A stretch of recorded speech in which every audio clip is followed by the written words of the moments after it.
நம்மளோட குழந்தைங்க நாளைக்கு தமிழ் பேசாமல் வளர்ந்தாங்கன்னா இன்னொரு 100 வருஷத்துக்கு முன்னாடி தமிழ் எங்கே இருக்கும்? ஒரு நிமிஷம் யோசிச்சு பாருங்கள். நம்ம வீட்டில் தமிழ் பேசுகிறத நிறுத்திட்டாங்கன்னா, நம்ம குழந்தைங்க தமிழை படிக்கிறத நிறுத்திட்டாங்கன்னா, தமிழ் வெறும் புத்தகத்தோட்ட மட்டும் மிஞ்சி விடுமா? தமிழ் ஒரு பாட புத்தகம் மட்டும் இல்லை, அது நம்மளோட வரலாறு, நம்முடைய பண்பாடு, நம்முடைய நினைவுகள், நம்முடைய வேர். குழந்தைங்க தமிழை ஒரு பாடமாக மட்டும் படிக்காமல் ஒரு வாழ்க்கை மொழியாகவும் வாழணும். பள்ளிகளில் தமிழ் படிக்கட்டும், வீட்டில் தமிழ் பேசட்டும், தமிழ் கதைகளை படிக்கட்டும், தமிழ் பாடல்களை கேட்கட்டும், தமிழில் சிந்திக்கட்டும். அப்போ தான் தமிழ் ஒரு பாட மொழியிலேருந்து வாழ்க்கை மொழியாக மாறும். சமீபத்தில் தமிழ்நாடு சட்டப்பேரவையில் தமிழ்னால் சில கசப்பான சம்பவங்கள் நடந்துச்சு. தமிழ்தாய் வாழ்த்துக்கு முன்னுரிமை வேறுன்னு சில கருத்துக்கள் வலியுறுத்தப்பட்டுச்சு. அதனால் சிறப்பு தீர்மானங்கள் நிறைவேற்றினாங்க. வெறும் அரசு நிகழ்ச்சியில் தமிழ்தாய் வாழ்த்து பாடினா மட்டும் போதுமா?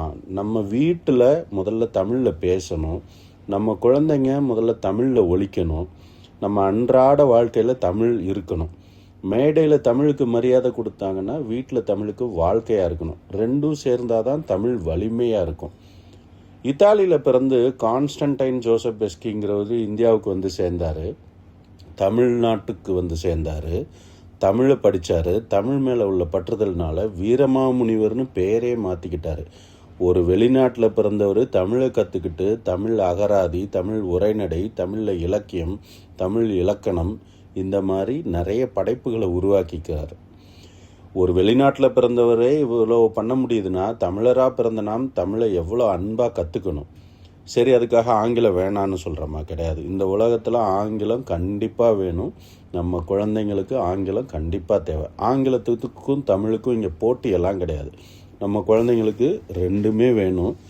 ஆங்கிலம் அவர்களோட உலகத்தை திறக்குதுன்னா தமிழ் அவர்களுக்கு வேர்களாக இருக்கணும். அந்த வேர்கள் அவர்களுக்கு தமிழை நினைவூட்டணும். அரசாங்கத்திட்ட மட்டும் மாற்றத்தை எதிர்பார்க்கக்கூடாது, பள்ளிகளை மட்டும் குறை சொல்லக்கூடாது. மாற்றம் நம்ம வீட்டிலேருந்து ஆரம்பிக்கணும். ஒரு நாளைக்கு ஒரு 15 நிமிஷமாவது குழந்தைகள்கிட்ட அழகிய இனிமையான தமிழில் பேசுங்க. அதுக்காக 15 நிமிஷம் ஒதுக்குங்க. தமிழில் கதைகளை படிக்க சொல்லுங்கள், தாத்தா பாட்டிக்கிட்ட கதை கேட்க சொல்லுங்கள், தமிழில் பாடல்களை கேட்க சொல்லுங்கள், தமிழ் புத்தகங்களை அவர்களுக்கு நண்பர்களாக்குங்க. சரி, ஓகே, தமிழ் புத்தகங்களுக்கு எங்கே போகிறது அப்படின்னா, தமிழக அரசு சார்பாகவே தமிழ் டிஜிட்டல் லைப்ரரி .in என்ற ஒரு இணையதளத்தை உருவாக்கி வச்சுருக்காங்க. அதில் தமிழ் புத்தகங்கள், தமிழ் இதழ்கள், அரிய ஆவணங்கள், ஓலைச்சுவடிகள், கல்வெட்டுகள், இந்த எல்லா தகவல்களையும் அந்த இணையதளத்தில் வச்சுருக்காங்க. அதை நம்ம சரியாக பயன்படுத்திக்கணும். ஒரு தமிழ் புத்தகத்தை அதிலிருந்து தேடுங்க. ஒரு தமிழ் படைப்பை உங்கள் குழந்தைங்களுக்கு அறிமுகப்படுத்துங்க. ஒரு தமிழ் கதையை அவர்களோட சேர்ந்து படிங்க. தமிழை பாதுகாக்கிறது புத்தகங்களோட மட்டும் நிறுத்திடக்கூடாது. அந்த அறிவை அடுத்த தலைமுறைக்கு படிக்க செய்கிறது தான் தமிழை நம்மளால் பாதுகாக்க முடியும். சரி, குழந்தைங்க அதை படிக்கும்போது தவறு பண்ணுறாங்களா? அதுக்காக அவங்கள கிண்டல் பண்ண வேண்டாம். அவங்கள்ட்ட அழகாக சொல்லி திருத்துவோம். அந்த முயற்சி அடுத்த அடியை எடுத்து வைக்கும். இது மட்டும் இல்லாமல் இப்போல்லாம் யாரும் தமிழில் பேர் வைக்கிறது குறைஞ்சிக்கிட்டே வருது. அழகான பேர்கள் தமிழில் நிறைய இருக்குது.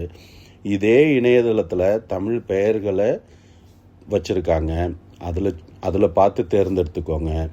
அந்த ஒரு தமிழ் பெயர் அவங்களோட வாழ்க்கை இறுதி வரைக்கும் அந்த தமிழ் மொழியை காக்கும்.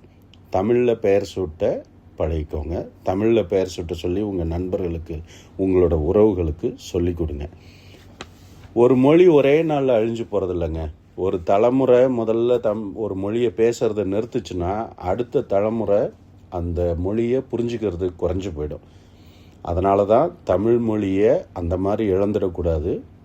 நம்ம குழந்தைங்களோட வாயில் தமிழ் இருக்கணும், அவர்களோட எண்ணங்களில் தமிழ் இருக்கணும், அவர்கள் படிக்கிற கதைகளில் தமிழ் இருக்கணும், அவர்களோட பாடல்களில் தமிழ் இருக்கணும், அவர்களோட பேரில் தமிழ் இருக்கணும், அவர்களோட வாழ்க்கையில் தமிழ் இருக்கணும். தமிழுக்கு அரசு மரியாதை கொடுக்கட்டும், பள்ளிகள் தமிழை கற்றுக் கொடுக்கட்டும், தமிழ் டிஜிட்டல் லைப்ரரி .in என்ற இணையதளங்கள் நம்ம அறிவை பாதுகாக்கட்டும், தமிழ் அறிஞர்கள் நமக்கு வழிகாட்டட்டும். ஆனால் தமிழை உண்மையாக உயிரோடு வச்சுருக்கணுன்னா நம்ம தான், நம்ம வீட்டில் தான், நம்ம குழந்தைங்க தான். அதனால் தமிழ் கதையை படிக்க சொல்லுங்கள், தமிழ் பாடல்களை கேட்க சொல்லுங்கள், தமிழ் டிஜிட்டல் லைப்ரரி .in என்ற இணையதளத்தை உபயோகிக்க சொல்லுங்கள். வீரமாமுனிவர் தமிழை கற்றுக்கிட்டாரு, தமிழுக்காக எழுதினார். நாம் தமிழராக பிறந்திருக்கோம் அப்படின்னா நம்ம குழந்தைங்க தமிழ் கற்றுக்காமல் இருந்துடக்கூடாது. ஆங்கிலம் உலகத்திற்கான கதவுனா தமிழ் நம் வேருக்கான கதவு. இந்த காணொளி உங்களுக்கு பிடிச்சிருந்தா தமிழை நேசிக்கும் உங்கள் நண்பர்களுக்கும் உங்கள் குடும்பத்தினருக்கும் இந்த காணொளியை பகிருங்க. இந்த மாதிரி உபயோகமான தகவல்கள் வேணும்னா இந்த அலைவரிசையில் உங்களை சப்ஸ்கிரைப் செஞ்சுக்கோங்க. நம்ம சேர்ந்து இந்த செய்தியை ஒவ்வொரு தமிழ் வீட்டுக்கும் கொண்டு செல்வோம். தமிழ் நம்மால் மட்டும் வாழல, நம் குழந்தைகளால் வாழ வேண்டும். உங்கள் குழந்தைகளுக்கு உலகத்தை மட்டும் கொடுக்காதீர்கள், அவர்களின் வேரையும் கொடுங்கள். ஒரு வீடு, ஒரு தலைமுறை, ஒரு மொழி. தமிழ் வாழ்க.